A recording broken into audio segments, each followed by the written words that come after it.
Hi, I'm Noelle. 2 weeks ago, I walked into my brother's promotion party with a gift and a fake smile and walked out with blood in my mouth. My hair ripped from my scalp and my dignity trampled in front of 68 people. My dad hit me. My mom laughed.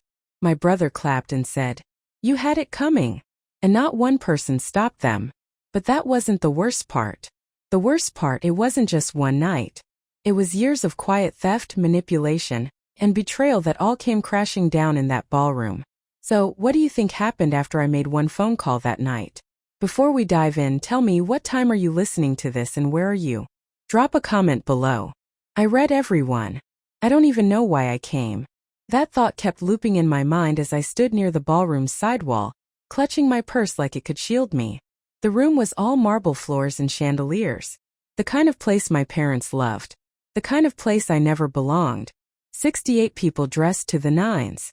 All here for my brother's big night. My older brother, the decorated hero, the golden child. And me. I was just Noelle, the daughter they rarely mentioned.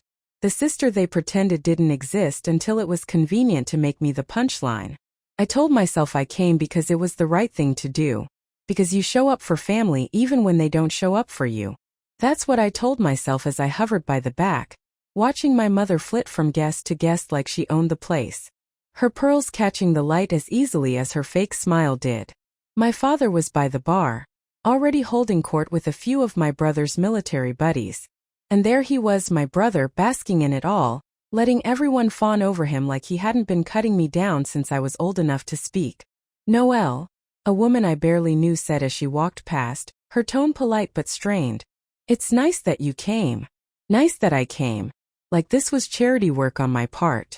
I forced a smile and nodded. Wouldn't miss it. I lied. My mother spotted me then. Her smile thinning just enough for me to see the truth. She walked over, heels clicking like tiny hammers on the polished floor. "You didn't need to come if you had nothing nice to say," she murmured loud enough for a nearby couple to hear. They glanced at me with that look. Pity mixed with entertainment. "I didn't realize existing counted as commentary," I said softly, and her eyes narrowed. Before I could retreat, my brother appeared, drink in hand, his medals shining like his ego. "Oh, Noelle," he said, his voice too loud, too casual. "I almost forgot you do whatever it is you do, graphic design. That's cute. I guess not everyone can serve their country."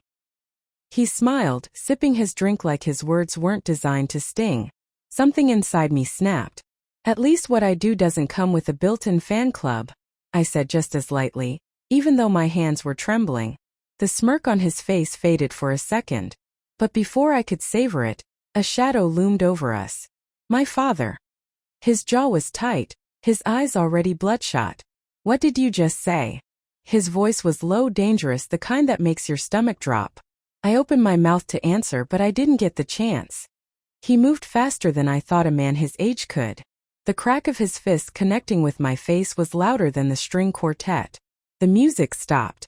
Conversations stopped. My world stopped. Pain exploded through my jaw. And for a moment, I couldn't even process what had happened. Then his hand was in my hair, yanking me backward. I gasped, my scalp screaming as he dragged me toward the exit like I was trash to be taken out. I heard the collective inhale of the crowd, the hush of scandal, but no one moved. Not one of those 68 people stepped in. And then through the ringing in my ears, I heard it. My mother's laugh. A sharp, delighted sound. Like this was the best entertainment she'd had in years. My brother clapped. "You had it coming," he said. And I think that cut deeper than my father's fist. The hallway outside was colder, quieter, but it didn't feel safer. He let go of me just outside the doors and I stumbled, catching myself against the wall. My lip was split, blood dripping onto my dress. My scalp ached where his fingers had been. I didn't look back. I couldn't. I walked. No, I ran to the parking lot, every step heavier than the last. By the time I reached my car, my hands were shaking so badly I could barely get the keys out of my purse. I sat in the driver's seat, slamming the door shut like it could keep out the sound of my mother's laugh, my brother's words, the silence of all those people who watched and did nothing. In the rearview mirror, a stranger stared back at me. Her lip was swollen, her hair a tangled mess, her eyes red with tears she didn't remember crying. I wiped the blood from my chin with the back of my hand and whispered to myself, "This isn't just another night. This was war." I reached for my phone, fingers trembling, and stared at the screen for a long moment. Then I gripped it tight, took a breath, and said, "It's time." I drove home on autopilot, my hands clenched so tightly on the steering wheel that my knuckles turned white. The hum of the tires on the highway was the only sound in my little car. But inside my head it was chaos, replaying every second, every look, every word. My mother's laugh, my brother's smirk, my father's hand across my face. It all swirled like a storm I couldn't escape. By the time I parked outside my apartment, the adrenaline had worn off enough for the pain to set in. My jaw throbbed in rhythm with my heartbeat. I climbed the narrow stairs to my unit, each step heavier than the last. And when I finally pushed open my door, the silence of the place nearly broke me. I wanted to scream. Instead, I locked the door, leaned against it, and just breathed. Slow, shaky, deliberate breaths. The bathroom light was unkind. I stood there in front of the mirror, taking in the stranger staring back at me. My lip was swollen, the left side of my face already bruising purple, and my hair was a tangled mess where his fingers had yanked it. My dress, the one I saved up for because I wanted to at least look like I belonged tonight, was torn at the shoulder. I didn't cry. I couldn't. It was like my body had decided I'd already given them enough. I grabbed my phone and with hands that wouldn't stop shaking took photo after photo. My face, my dress, my arms. Evidence. I kept thinking that word, evidence. This wasn't just a bad night. This wasn't just another bruise I'd cover up and pretend didn't exist. I couldn't let them bury me in silence again. Sitting on the edge of my bed, I stared at my contacts list, scrolling past names I hadn't spoken to in years. Then I saw hers, Nora. Back in law school, she'd been brilliant but broke. One bad semester away from losing everything. I'd helped her when no one else would. I remembered slipping her my old textbooks, buying her meals, even covering part of her rent once. "You saved me," she'd said back then. And now, years later, she was one of the top attorneys in Austin. I pressed her name. The phone rang 3 times before she answered. "Noelle." Her voice was groggy, surprised. "Nora." My voice cracked, but I kept going. "I need help. I don't know who else to call. Talk to me."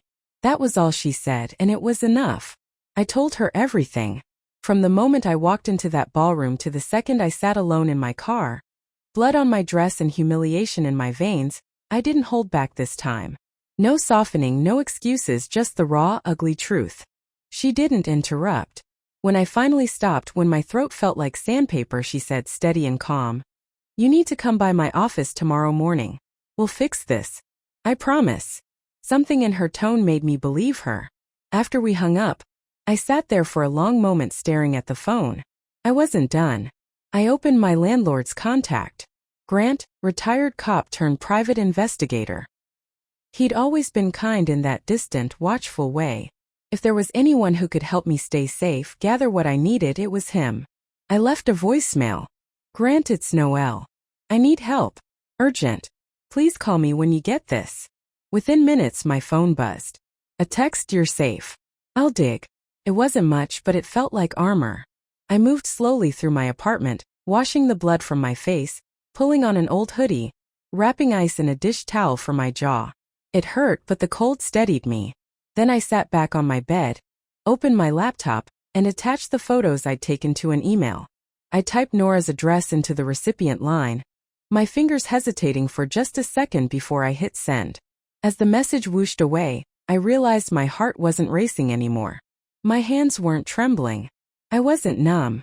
I picked up my phone, held it tightly, and whispered to myself, "They don't know what's coming." Morning came too soon. I had barely slept. Every time I closed my eyes, I saw his hand coming toward me, felt my scalp burning where his fingers yanked my hair. I showered, but it didn't wash off the shame. I dressed in jeans and a loose sweater, the kind of clothes that made me feel small and unnoticeable, and slid on oversized sunglasses to cover the swelling. My lips still ached every time I moved my mouth, but I didn't care. I had somewhere to be. The streets downtown were quiet for a Saturday morning. As I walked toward Nora's office, my heart pounded harder than it had last night.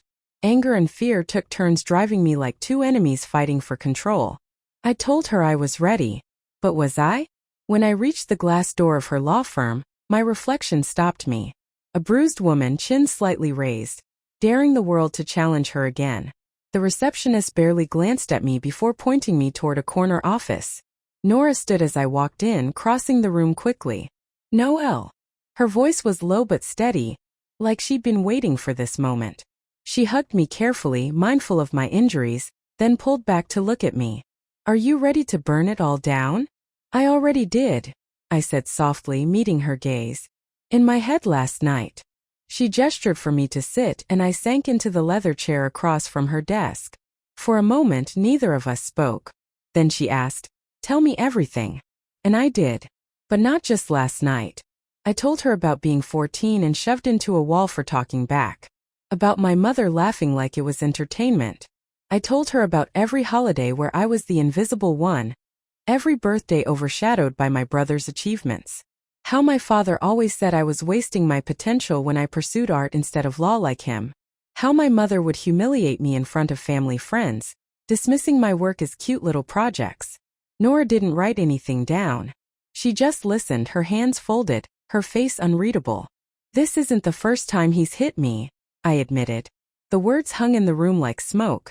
But this time there were 68 people watching and they did nothing. Her jaw tightened. "That changes everything." She leaned forward, her voice calm but charged with purpose. "We start with documentation, police reports, medical exams. We make this official. Then we send a civil notice. And if they try to bury this, we leak every shred of evidence. Someone in that ballroom filmed it. You know they did. We'll find it." I blinked at her. "Leak it to who?" "To anyone who matters to them," she replied without hesitation. "The army, their colleagues, their country club friends, people who will care about their spotless image." The words settled over me like armor. She opened a drawer, pulled out a simple white business card, and slid it across the desk. "This is a trauma specialist. You need to start healing while I start destroying." I stared at the card for a moment, running my thumb along its edge. "Healing." The word felt foreign. "Noelle," she said softly, "you've been surviving in silence for too long. It's time to live loud." I nodded. My voice was steady when I answered. "Do it." Walking out of that office, the sun hit me like a challenge. The city was louder now, cars honking, people rushing by. And for the first time in years, I didn't feel like I was just passing through my own life. They wanted me small. They wanted me silent. If they wanted me silent, they should have left me unbroken. 2 days had passed since I walked out of Nora's office, and the anger hadn't left. It had settled into something colder, sharper. My face still ached, a dull reminder every time I chewed or smiled. Not that I had much reason to, but the bruises weren't the worst part. It was knowing that every person in that ballroom went home, carried on with their night while I sat in my apartment trying to remember how to breathe. Grant texted me that morning. "Come by. Got something you need to see." I took a long sip of coffee, grabbed my keys, and headed down to his unit.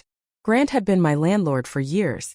A retired cop turned private investigator who didn't talk much, but always seemed to notice everything. When I knocked, he opened the door almost immediately, like he'd been waiting. "Noelle," he said, stepping aside to let me in. He handed me a steaming mug. "You look like you need this." I sat at his small kitchen table, the kind of place where you could tell 100 stories over cheap coffee. He didn't make small talk, just reached under a stack of papers and slid a thick folder across the table. "You need to see this." My stomach tightened. "What is it?" "Your family," he said, his voice low. "And not just what happened the other night. This goes deeper." I pulled the folder closer and opened it. Bank statements, receipts, screenshots of email threads. My eyes darted over the pages, trying to make sense of them. Transfers from an account I recognized, my trust fund, to names I didn't know. Large amounts gone. "Grant." My voice cracked, though I tried to keep it steady. "This is my money." He nodded. "Your father moved funds out months ago. Used it to grease the wheels for your brother's promotion. Look at this." He pointed to a printout of an email. "Make sure coal shines." His father was very persuasive. The room blurred for a second as I stared at the words. My own money used to celebrate my brother. The same brother who clapped while I was dragged out of that ballroom bleeding. I closed the folder carefully, like if I didn't, I'd rip the pages in half. So it wasn't earned, I said finally. Grant leaned back in his chair. Not even close. This wasn't just abuse, Noelle. This is theft and fraud. I thought back to my father's voice at every dinner growing up. You should be grateful for what we give you. What he gave me, he'd been taking from me my whole life. Without thinking, I pulled out my phone and snapped a photo of the most damning page, the one with the email and the bank transfer side by side. I sent it to Nora with a single message, change of plans. I want it all on record. Her reply came fast. Then we play dirty. Grant watched me, arms crossed. What's your next move? I stared down at the folder, tracing the edge of the paper with my finger. My next move, I said slowly, is making sure they regret every choice that brought us here. Later, I took the folder to a coffee shop near downtown. It felt strange to be somewhere so normal, surrounded by people chatting about work and weekend plans, while I held evidence that could destroy my family's carefully polished image. I spread the pages out on the table, scanning them over and over, committing every detail to memory. My brother clapped while I bled, with money that was mine. I leaned back, closing my eyes for a moment, breathing through the rage that threatened to choke me. They had turned me into an outsider in my own life, and then used my resources to build his. They think I'll stay quiet, I whispered under my breath. They really don't know me. When I parked outside my parents' house, the neighborhood felt as artificial as the people waiting inside. Perfectly trimmed hedges, identical mailboxes, houses that looked like they'd been printed out of a catalog. My hand stayed on the steering wheel for a long minute. Nora's voice echoed in my head from our call earlier that morning. If it feels wrong, you leave. Don't give them anything. I finally unclenched my fingers and got out. The autumn air felt heavy, almost damp, as I walked up the stone path I'd walked 1,000 times before. Growing up, I used to imagine I'd run away from this house one day. Now I was walking in by choice, fully aware they had no idea who they were dealing with anymore. My mother opened the door before I even knocked, dressed in one of her pastel cardigans that always made her look so delicate, so harmless. Noelle, she said in that soft voice she used when she wanted to sound like the victim. Thank you for coming. Let's just get to it, I said flatly. She flinched at my tone but stepped aside. The house smelled like lemon polish and whatever fancy candle she'd been burning to mask the stench of tension. My father was already seated in the formal living room, the kind of space we only ever used for holidays and performative moments like this. Cole was there too, lounging like he owned the place, his phone in hand, smirk already plastered on his face. Noelle, my father said without looking up, like I was a subordinate called into his office. Sit. I stayed standing. On the coffee table in front of them sat a neat stack of papers. I didn't have to read them to know what they were. Nora had warned me they might try this. We asked you here, my mother began, because we want to resolve this unpleasantness as a family. Cole chuckled. You mean because she's making a big deal out of nothing? I looked at him, my voice ice. Still riding high off your fake promotion, Cole? Must be nice to win awards with someone else's money. His smirk faltered for a fraction of a second. My father's hand clenched on the armrest. Enough, he barked. We're here to put this behind us. He slid the papers toward me. This is an agreement. You'll sign it, take a generous payout, and in return this whole situation disappears. No more drama. No more embarrassing the family. I glanced at the top page. Non-disclosure agreement. Waiver of legal claims. A gag order dressed up as a peace offering. Generous payout, I repeated, picking up the document. Funny how you think my silence has a price. It's a small bruise, Noelle, Cole said, still lounging, his voice dripping with condescension. Why blow up the family over that? I stared at him. You watched me get dragged out by my hair while you clapped. You think I care about family? My mother leaned forward, her voice all syrup and poison. This will protect everyone's reputation, dear, including yours. That's when I saw it. A small voice recorder tucked near the lamp. Subtle but not enough. They weren't just trying to buy me off. They wanted to twist my words if I lost my temper. I put the papers back down carefully. You know what's funny? You think I walked in here today as the same Noelle you used to push around? You think I didn't notice the little recorder over there? You think you can throw me pennies from my own stolen trust fund and make me disappear? My father slammed his hand on the table so hard the coffee cups rattled. Don't you dare play the victim. I leaned forward until we were eye level. I'm not playing anything. I came here to give you a chance. This isn't a negotiation. This is your warning. My mother gasped like I'd cursed in church. Cole laughed nervously, trying to regain ground. You're bluffing. I picked up my bag and headed for the door. Keep thinking that. Outside, the night air hit me like a splash of cold water. My hand shook, but it wasn't fear anymore. It was clarity. They thought this was about bruises and signatures. They had no idea what was coming. They wanted me silent. I whispered to myself, pulling out my phone. Instead, I called someone who makes noise for a living. The drive out to the diner felt longer than it was. I rolled the window down just enough to let the night air hit my face, trying to steady my breathing. It wasn't fear this time. It was the clarity that comes when you've hit the point of no return. They thought they could scare me into silence. That a little paper and a payoff would erase everything. They didn't know me at all. The diner was one of those 24-hour places on the edge of town where the coffee is always bitter, and the booths have seen better decades. I pulled into the cracked parking lot and spotted Nora's car. Grant's old truck was parked a few spaces over, the same one he'd driven back when he was still working security for people like my father. Inside, the place was nearly empty. A waitress in a faded uniform nodded as I walked in, but I didn't stop to order. Nora was in the back booth, her blazer making her look far too polished for this place. Across from her, Grant looked like he belonged here. Broad shoulders, worn leather jacket, and that tired ex-cop posture that said he'd seen too much. You look like hell, Grant said bluntly as I slid into the booth. Good to see you too, I replied, my voice flat. Nora slid a manila folder across the table. I told you it was bad. I didn't realize how bad until Grant dug this up. I opened the folder and stared at the documents inside. Bank statements, wire transfers, company filings with names I didn't recognize. My trust fund, the one that was supposed to secure my future, had been drained through a series of shell companies. I traced the lines with my finger, my stomach tightening. They didn't just misuse your money, Nora said, her voice calm but laced with disgust. They laundered it through Cole. Your brother's promotion, that celebration, was greased with your money. Grant leaned forward, his arms resting on the table.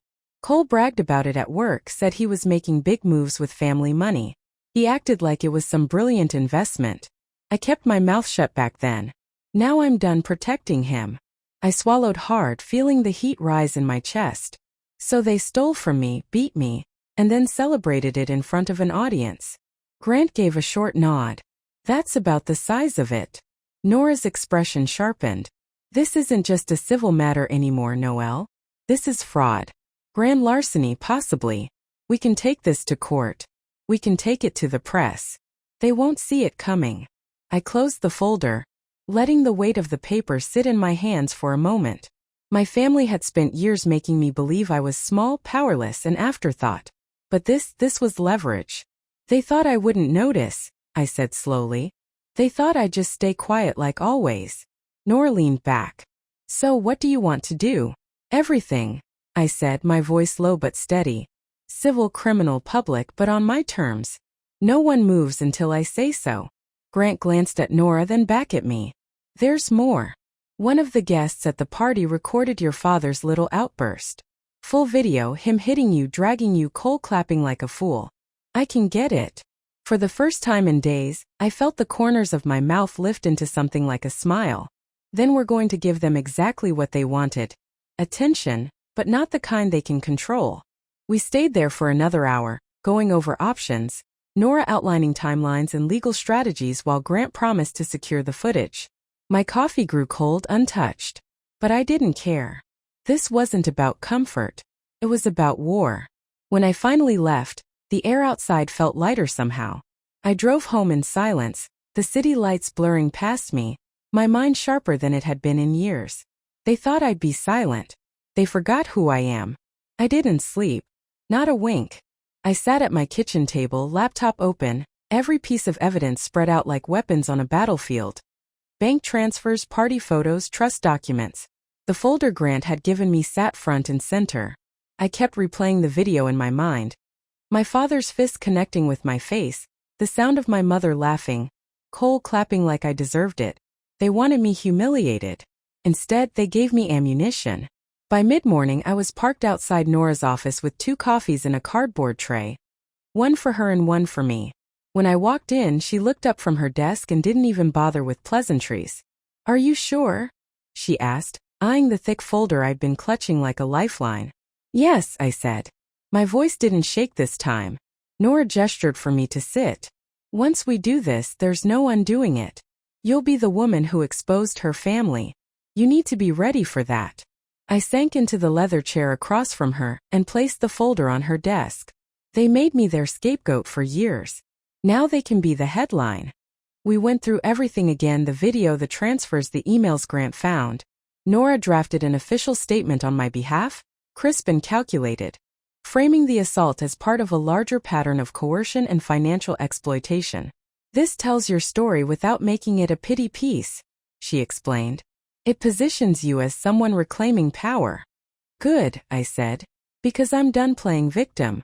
By early afternoon, we were sitting at an upscale cafe downtown. The kind of place where people linger over $7 lattes, pretending their lives aren't falling apart. I wasn't there to blend in. I was there to meet Lena Park, a journalist I'd known back in college. She'd built a name for herself writing about corruption in local business circles. She owed me. I'd once helped her get out of a sticky situation during an internship, and she hadn't forgotten it. She arrived 10 minutes late, looking frazzled but curious. "Noelle," she said, sliding into the seat across from me. "You sounded intense on the phone." "This will explain why," I said, handing her a flash drive and a few printed documents. "There's a video on there, my father, my brother, the whole thing." She raised an eyebrow. "And you're okay with me running this?" "I want you to," I said plainly. "But I stay anonymous for now." She nodded slowly, scanning through a few pages. Her eyes widened. "This isn't just family drama. This is fraud and public assault. You know this will blow up." "That's the point." Back at Nora's office, I watched as she hit send on the official statement, forwarding it to Lena. Then we waited. The article dropped within hours. Prominent local businessman caught on camera assaulting daughter over family dispute. Financial exploitation alleged. It was brutal and precise, exactly what I needed. Within minutes, my phone lit up with messages from distant relatives, old friends, even people I hadn't spoken to in years. Some were supportive, others were stunned. Nora called. "They're panicking," she said, her voice tinged with amusement. "Your father already called me. Wants to meet." I didn't hesitate. "No. You don't even want to hear him out?"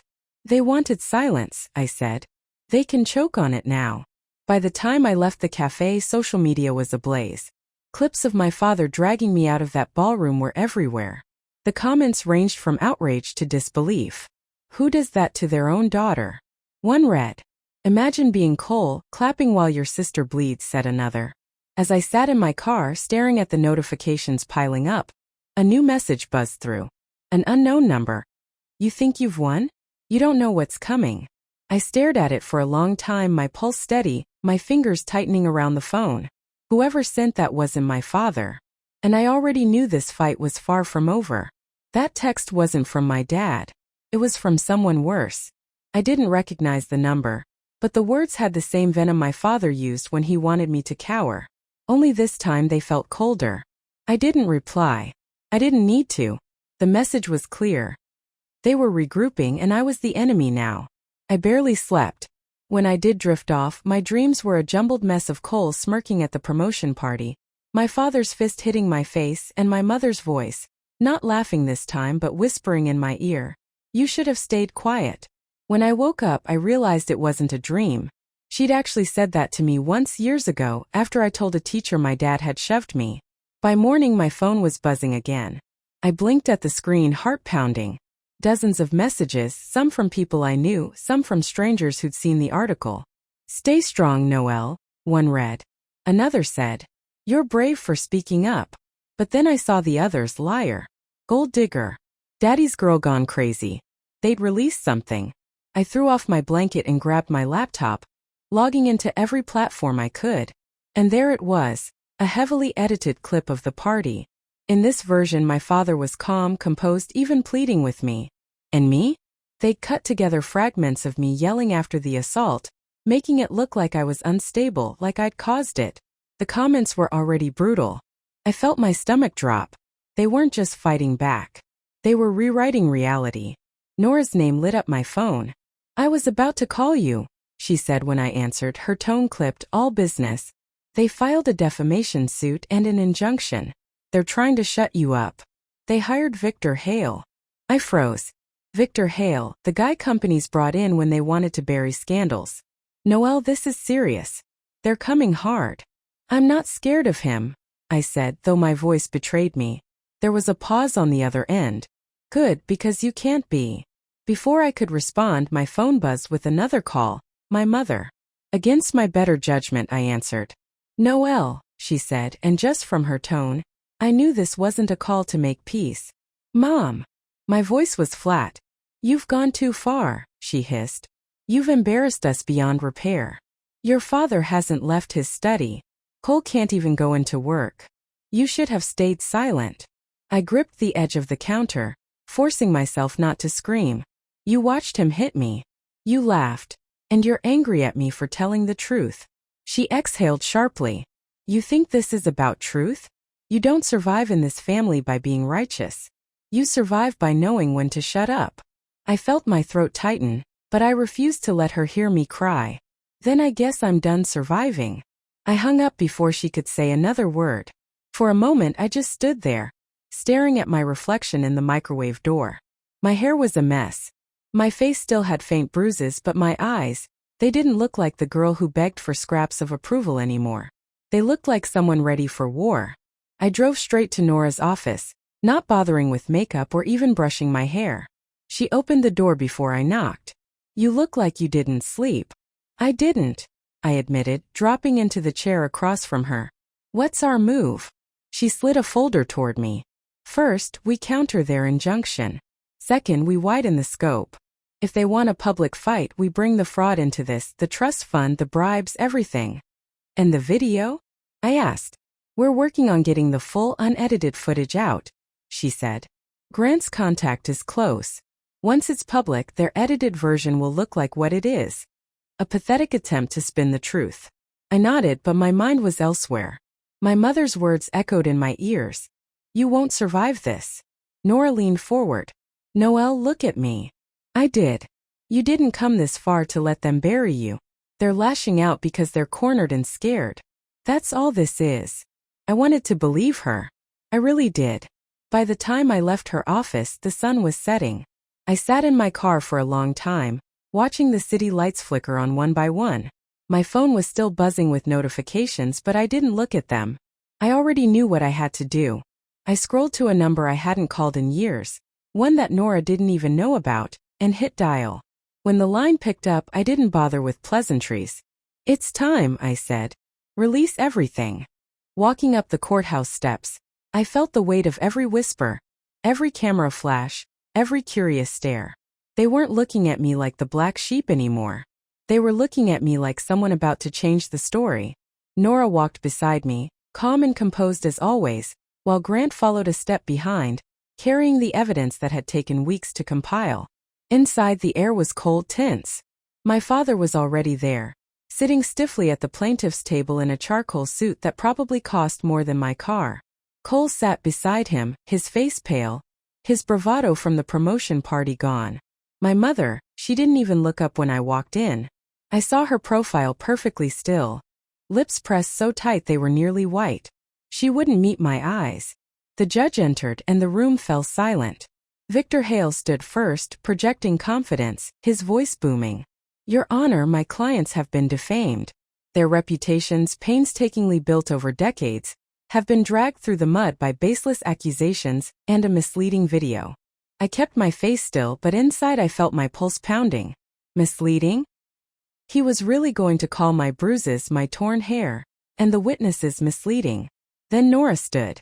"Your Honor," she said, voice like steel, "we not only reject their claims, but we present evidence that my client was the victim of physical assault, financial exploitation and defamation, all orchestrated by the very people filing this lawsuit." She motioned to Grant, who carried a thick binder forward. The judge gestured for her to continue. Nora flipped open the binder and began laying it out: bank statements, emails, wire transfers. This is a paper trail proving that Mr. Whitaker, using his authority over Noel Whitaker's trust, siphoned hundreds of thousands of dollars into accounts tied to shell corporations. Those corporations then funded his son Cole's career advancement. This was her money, stolen, laundered, and used to bankroll the very event where she was assaulted. Gasps rippled through the room. Cole shifted uncomfortably. My father didn't flinch, but I saw his jaw tighten. The judge's brow furrowed. Are you prepared to substantiate these claims? Nora nodded. Yes, Your Honor. We have corroborating testimony from financial investigators, as well as documentation from the companies involved. Victor tried to push back. This is irrelevant to the defamation suit. No, the judge interrupted. It's highly relevant.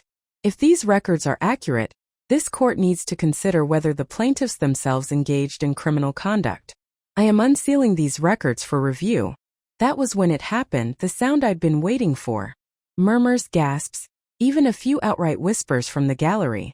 Reporters scribbling furiously. And my father, for the first time in my life, looked like a man losing control. The session recessed for lunch. I stepped outside into the bright sun. Cameras already waiting. Nora had prepared me for this moment. She gave me a small nod. Now. I walked to the microphones. My voice didn't shake. For years, I let them define me as the problem child, the ungrateful one, the failure. But today I reclaim my name. This is not just about what happened to me at a party. This is about years of abuse, financial theft, and coercion. I won't be silent, and I won't be intimidated. Behind me, Nora handed the journalist we'd been working with, Lena Park, a flash drive. The full, unedited video of the party. Within an hour it was live. The internet lit up. The clip showed everything. My father's hand across my face, the way he yanked me by the hair. Cole clapping like a spectator at a game. No clever edits, just the ugly truth.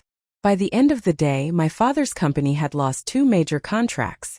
Cole issued a statement resigning from his position, citing personal reasons.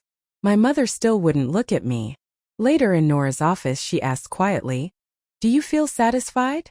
I thought about it for a long moment. "It's not satisfaction," I said. "It's freedom." Before leaving, I opened my purse and pulled out the necklace my mother had ripped from my neck at the promotion party. I fastened it back where it belonged. This time, I whispered, "It stays." As I walked out into the cool evening, I felt lighter than I had in years. Some doors once slammed should stay closed.